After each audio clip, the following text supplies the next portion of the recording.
setelah membahas tentang ada orang memposisikan dirinya di hadapan orang, di antara manusia. Kita diperintahkan untuk memilih satu atau dua dari tiga.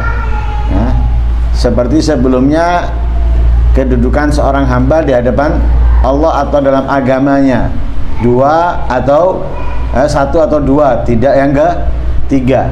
Antara memilih yang rabih, minimal yang salim, bukan yang khasir. Atau memposisikan diri kita di antara manusia itu seperti al-malaikah, yang memberikan kesenangan, yang memberikan kebahagiaan, yang menjaga perasaan umat muslim, yang memenuhi kebutuhan mereka dan sebagainya. Yang kedua, seperti benda mati, seperti benda mati atau dinding, yang hanya memberikan keselamatan kepada dirinya tanpa mengganggu orang, tanpa menyakiti orang. Yang ketiga, jangan. Kali ini hal yang lain. Itu mengingatkan secara umum. Apa itu? Hendaknya kamu gunakan waktu siangmu fi bayadhi naharika, waktu-waktu siangmu. Jadi bayat artinya apa? Putih, ya kan? Abyad, bayat, atau bidun, bayda. Bukan bed, kalau bed telur. Bidun, bayda, abyad, bayat, itu putih artinya. Fa'alaika fi bayatin harik, artinya apa? Bayat di sini yang dimaksud adalah waktu. Maka hendaknya di waktu siangmu alla tashtagila illa bima yanfa'uka fi ma'adik au ma'asyik. Hendaknya kamu lakukan di waktu siangmu, tidak melakukan, ya, alla tashtagil, tidak melakukan di waktu siangmu kecuali dengan sesuatu yang manfaat untukmu. Jadi di waktu siang, dari terbitnya fajar atau dari terbitnya matahari sampai dengan terbenamnya matahari, itu kan banyak orang hidup dalam arti melek, bukan tidur. Beda dengan malam, banyak orang tidur. Lah di waktu siang ini, banyaknya orang yang melek, terbuka matanya alias tidak tidur. Kamu jangan sibukkan diri kamu kecuali dengan sesuatu yang manfaat untukmu. Antara manfaat untukmu di dunia, yaitu fi ma'asyik, di dunia, au fi ma'adik, atau manfaat untukmu di akhiratmu. Ma'adik, tempat kembali, yaitu akhirat. Dan itulah yang diajarkan oleh Rasul Shallallahu Alaihi Wasallam. Jangan kita berkata, jangan kita berbuat kecuali yang menghasilkan faedah, yang menghasilkan keuntungan. Keuntungan itu yang harus kita pilih adalah keuntungan yang halal, yang terdapat dalamnya ridhonya Allah, bukan keuntungan yang di dalamnya murkanya Allah.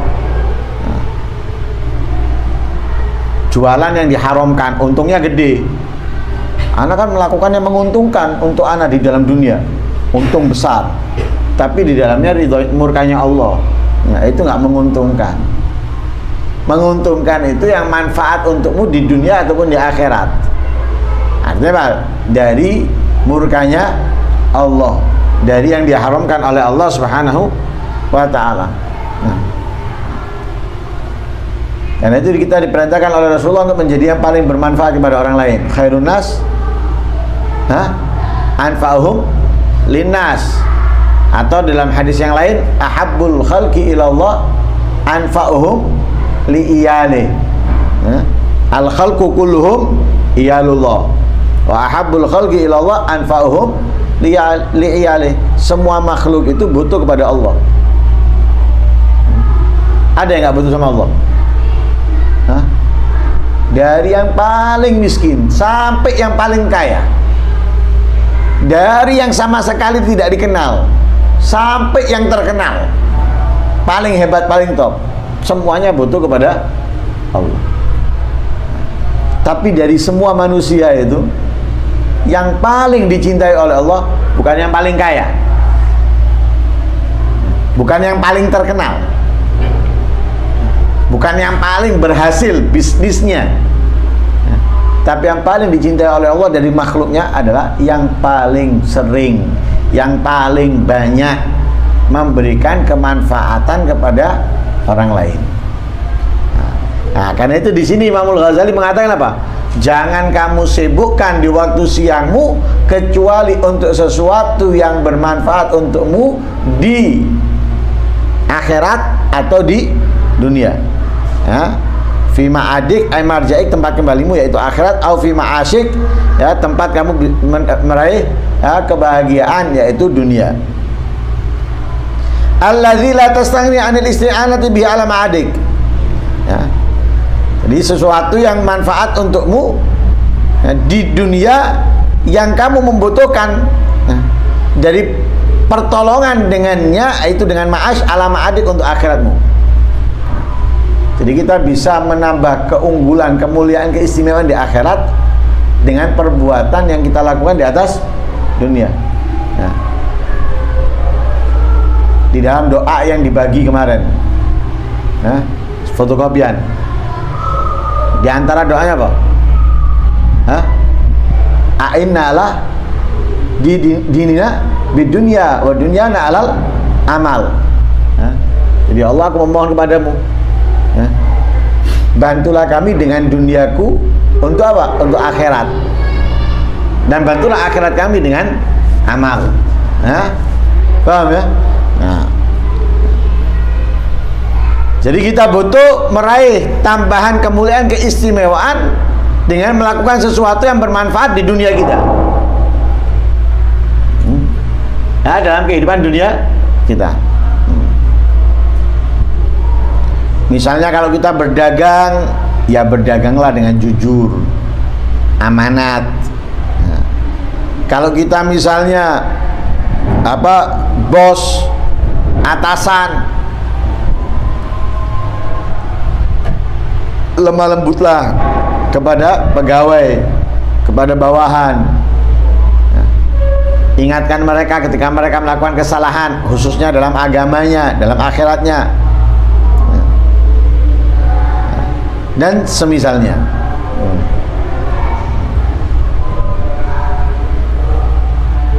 Paham ini ya?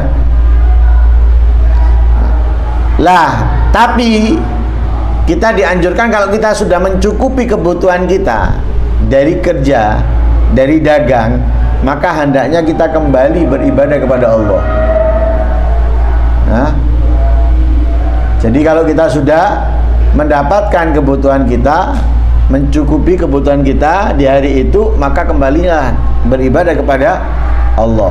Tapi itu butuh orang yang keyakinannya kuat, ya, seperti yang dilakukan oleh para ulama ussalaf. Mereka itu buka toko, setelah mendapatkan kebutuhan cukup untuk hari itu, ditutup tokonya.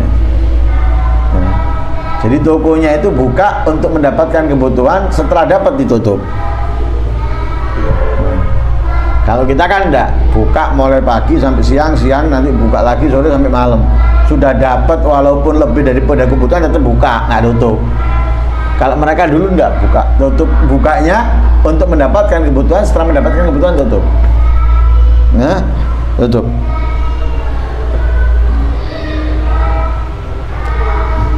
Nah, karena itu dikatakan di dalam perkataan para ulama, la yujadul mu'min illa fi thalath mawatin. Orang mukmin itu bisa kita temui di salah satu 3 tempat. Pertama, masjid, ya, masjid yang dia memakmurkannya, au baitin yasturu, atau rumah yang ia menutup dirinya, ya, au haja la budda minha, atau kebutuhan yang dia harus mendapatkannya. Yes. Selain 3 itu nggak mungkin kamu bisa mendapatkan orang mukmin. Artinya apa? Benar-benar mereka itu tidak melakukan perbuatan kecuali yang baik, ya, akhiratnya lebih diutamakan. Kalau dunia hanya sekedar untuk kebutuhan. Jadi kalau ketemu di pasar atau di jalan, mari ngono kayak ketok menang guys, hilang, nggak kelihatan lagi. Ketika sudah mendapatkan sudah nggak kelihatan lagi. Lah itu. Fa'in ajasta anil qiyam bihaqqi dinik ma'a mukhalatatin nas wa kunta la taslamu fal uzlatu aula fa'alaika biha fa fiha najatu wa salama. Maka jika kamu tidak mampu menjalankan ketaatan ibadah, kebaikan dengan bercampur berbaur dengan manusia, jadi kalau aku melakukan kebaikan ketaatan ngumpul dengan orang nggak bisa. Sering apa? Sering kalah. Ini biasanya orang yang nggak punya prinsip. Nah, karena itu kita ini harus punya prinsip yang kuat. Nah, prinsip itu tidak berubah dengan apapun. Anak pondok biasanya jarang yang punya prinsip. Apalagi kalau sudah menjadi dekat, menjadi teman dekat. Temannya tadi itu berhenti, ikut berhenti. Ikut berhenti. Alasannya karena temannya tadi itu berhenti. Itu karena apa? Nggak punya prinsip. Karena nggak punya prinsip. Dalam pergaulan juga gitu. Orang yang nggak punya prinsip pasti kalah, pasti rusak. Yang tadinya nggak ngerokok jadi ngerokok. Yang tadinya nggak minum jadi minum. Yang tadinya nggak judi jadi judi. Ini karena nggak punya prinsip. Tapi kalau dia punya prinsip, aku nggak mau. Walaupun temennya melakukan itu dia nggak mau, indah. Temennya mengolok-olok dia, misalnya untuk minum, untuk judi atau apa, dia tetap indah. Ini orang punya prinsip, itu bagus. Orang punya prinsip itu nggak gampang nggak gampang rusak, sulit. Ini ibarat orang mukmin. Orang mukmin itu ya gitu, nggak gampang gejolak. Seperti pembahasan kita di awal-awal pertemuan. Jadilah seperti apa? Pohon yang sudah kuat akarnya, angin kenceng badai dia tetap berdiri, nggak berubah. Jangan jadi pohon yang yang akarnya masih belum nancep, angin badai hilang. Nah, kebanyakan orang gagal dengan prinsip ini, nggak punya prinsip. Lah karena itu kita punya prinsip. Lah ini orang nggak punya prinsip. Kalau melakukan kebaikan ketaatan, dia bersama teman-temannya atau tetangganya atau orang nggak bisa. Nah, nggak bisa. Yang alasanan ini nggak bisa, diajak ngomong, nggak bisa karena diajak ini, nggak bisa karena diajak itu, dan yang lain sebagainya. Hanya katut. Nah ini nggak punya prinsip. Nah kalau orang nggak punya prinsip seperti ini, apalagi dia nggak bisa selamat daripada keburukan yang ada. Nah ketika berkumpul nggak bisa selamat dari keburukan. Ketika berkumpul bermaksiat dan lain sebagainya, maka fal uzlatu aula fa alaika biha. Maka uzlah yaitu menghindar, menjauh dari manusia, dari orang-orang itu lebih utama bagi dia. Dan semestinya dia lakukan itu. Karena apa? Dalam uzlah untuknya ada keselamatan dan keberuntungan. Ada keselamatan dan keberuntungan.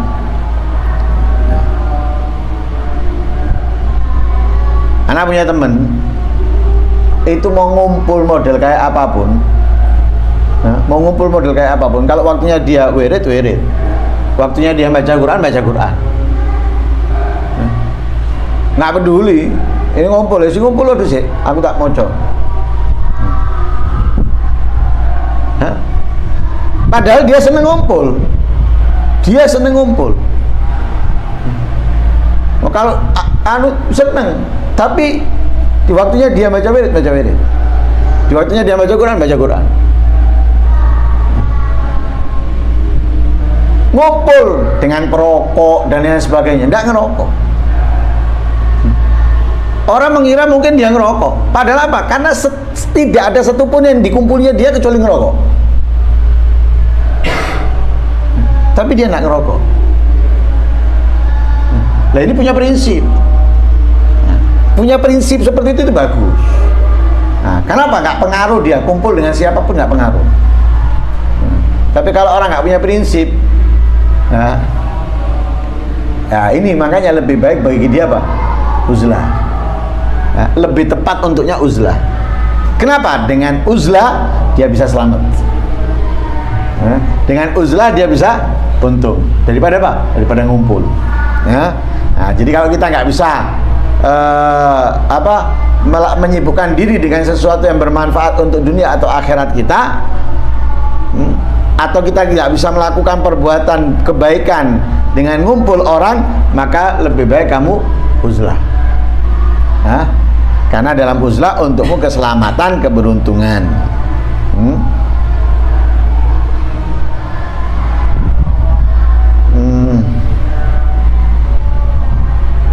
Nah, dalam uzlah dia akan mendapatkan banyak faedah. Di antaranya apa? Sibuk memperbaiki diri. Nah, ketika uzlah dia menjauh dari kehidupan manusia, dia akan sibuk memperbaiki dirinya.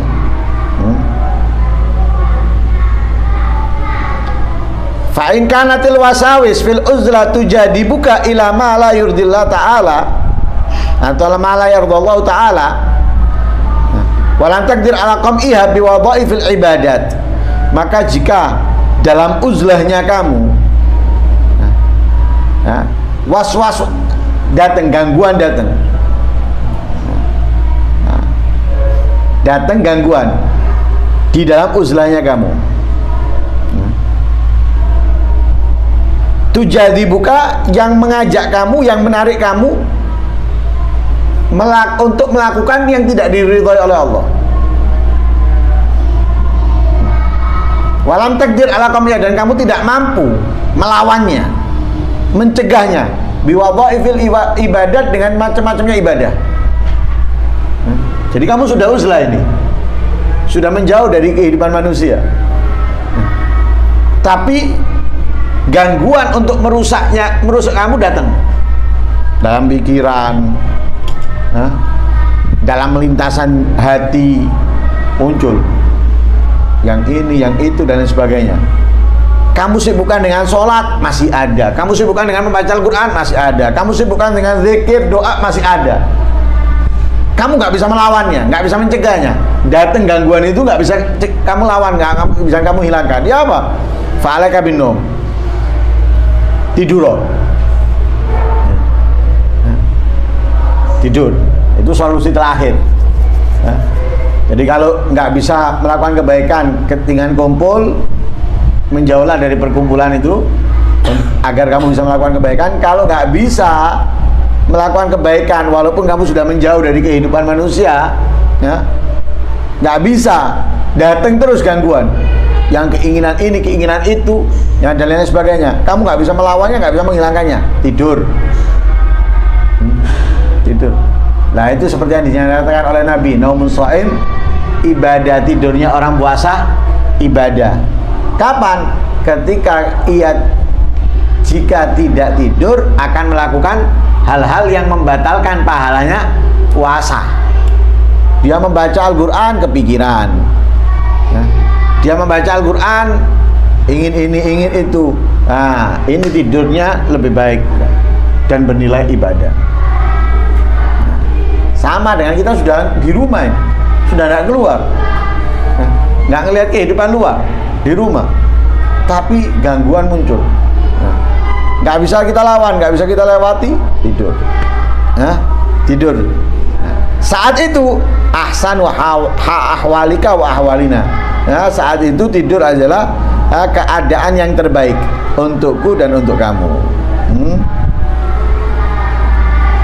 keadaan yang terbaik. Nah, kenapa yang baik itu? Idza ajazna anil maradina bisalama fil hazimah. Nah, jika kita nggak mampu meraih keuntungan, jangan sampai kita kalah, rela dengan kekalahan. Di dalam radina bisalama, kita milih selamat dari kekalahan sudah. Daripada kalah, mendingan selamat. Ya apa selamatnya? Tidur. Selamat. Jadi kalau nggak bisa meraih keuntungan, jadi mendingan milih selamat. Ibaratnya dalam perlombaan itu nggak apa-apa terakhir daripada jatuh. Nggak apa-apa peringkat terakhir daripada degradasi. Paham ya? Nah itu radina bisalama fil hazimah. Daripada kalah mendingan selamat. Radina bisalama, kita lebih memilih selamat fil hazimah, di dalam kekalahan. Jadi daripada kalah mendingan milih selamat. Ibarat tinju. Tinju. Ini kalau kita lanjutkan, kita bisa meninggal. Bisa kena penyakit ini, penyakit itu. Daripada kita sakit, meninggal, nggak bisa tanding lagi, mendingan nyerah, kalah. Nah ini milih selamat. Karena masih ada waktu lagi untuk memperbaiki dirinya, bisa bertanding lagi. Tapi kalau dia memaksa, mati, nggak bisa sudah. Melawan, nggak bisa. Nah, tapi dia kalau kalah sekarang, masih bisa melawan dia di waktu yang lain dengan persiapan yang lebih matang, kan gitu. Nah ini. Jadi kalau nggak dengan uzlah, nggak bisa menghindar, maka tidur sudah. Lah posisi tidur ini keadaan yang terbaik. Kenapa? Kalau kita nggak bisa meraih keuntungan, minimal kita selamat. Tidak meraih keuntungan, kita selamat. Fa'akhissa di sini. Bihalin man salamatu dini bi ta'tili hayati. Alangkah buruknya, alangkah buruknya keadaan orang yang selamat agamanya, tetapi di dalam fitatil hayati, di dalam membuang waktunya, di dalam membuang kehidupannya.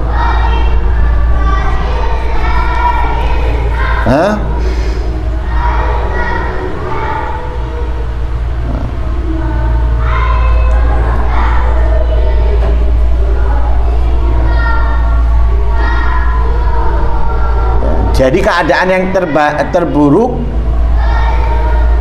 tapi menguntungkan. Kenapa? Membuat dia selamat. Apa itu? Tidur. Tidur itu membuang waktu kehidupan. Makanya Imam Al-Ghazali pertama kali mencontohkan kita membuang waktu dalam kehidupan itu dengan apa? Dengan tidur. Ketika Imam Al-Ghazali mencontohkan, kalau usia kita 60 tahun, 8 jam tidur dalam setiap harinya, dia menghabiskan umurnya untuk sesuatu yang kosong, membuang begitu saja untuk tidur 20 tahun. Digambarkan apa? Dengan tidur. Nah tidur itu seperti orang membuang waktu, padahal dia bisa memanfaatkan waktu itu. Makanya kalau orang banyak tidur, itu tandanya orang malas. Banyak tidur itu tandanya orang malas, kan? Pagi tidur, sampai siang. Sampai siang. Dia bisa sholat subuh itu tidur, bangun-bangun nanti siang. Malam melek, nanti jam berapa tidur? Tidurnya molor sudah. Melebihi batas. Tandanya orang nggak. Tapi lihat orang-orang yang mulia. Orang-orang yang mulia itu justru apa? Sedikit tidur. Bahkan ada di antara mereka yang tidurnya itu sesaat. bangun wis. Itu ibarat HP yang fast charger. Ngecas sebentar langsung full. Nah, kalau kita kan enggak, bukan fast charger. Ngecasnya butuh lama baru bisa melek. Itu pun lama kadang kurang sih. Ditambahi di ihya, ditambahi di wirid, ditambahi di Jalsatul Itsnain atau Maulid ditambahi. Sampai saking hebatnya tuh sama baca wirid sama padahal megang mic, bacanya geremeng, mbak tidur.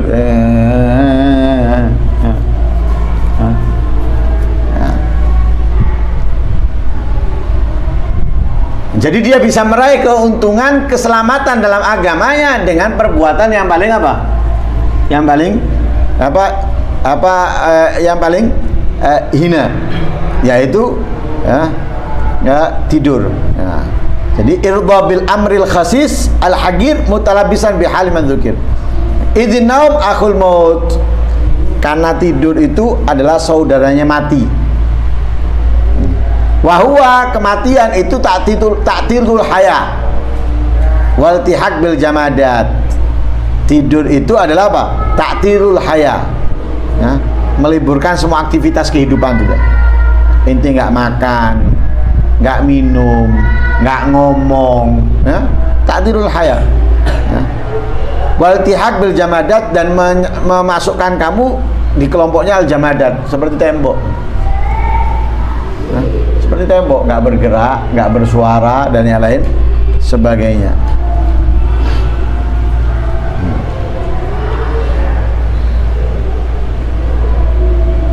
Faham ini?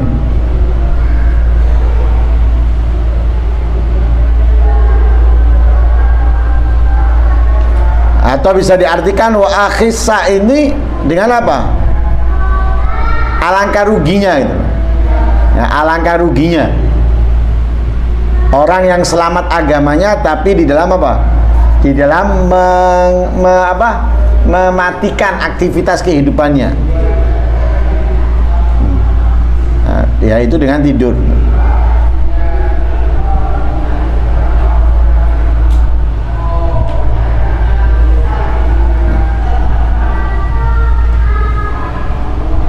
Jadi bukan dimaksud di situ itu orangnya rugi, benar-benar rugi, enggak, orangnya tetap untung. Tapi kerugiannya itu dalam bab lain. Kerugiannya dalam apa? Menyia-nyiakan waktu yang ada dalam kehidupan dunianya. Kenapa? Di saat itu bukan waktunya tidur, tapi dibuat sama dia tidur. Bukan waktunya tidur, tapi saat itu yang bisa menyelamatkan dia jangan tidur. Ya wes. Faham ini ya? Wallahu alam. Semoga kita dalam kehidupan dunia ini bisa memberikan kemanfaatan kepada diri kita, kepada orang lain, kemanfaatan untuk dunia kita, akhirat kita, dan semoga kita bisa melawan segala gangguan, segala hal-hal yang menjauhkan kita daripada yang menjauhkan kita daripada ridhonya Allah Subhanahu wa ta'ala, yang mendekatkan kita dari murkanya Allah. Na'udzubillah min dzalik. Amin Allahumma amin. Wa sallallahu alaihi wasallam Muhammadin wa ala alihi wasallam. Alhamdulillahirabbil alamin. Al-Fatihah.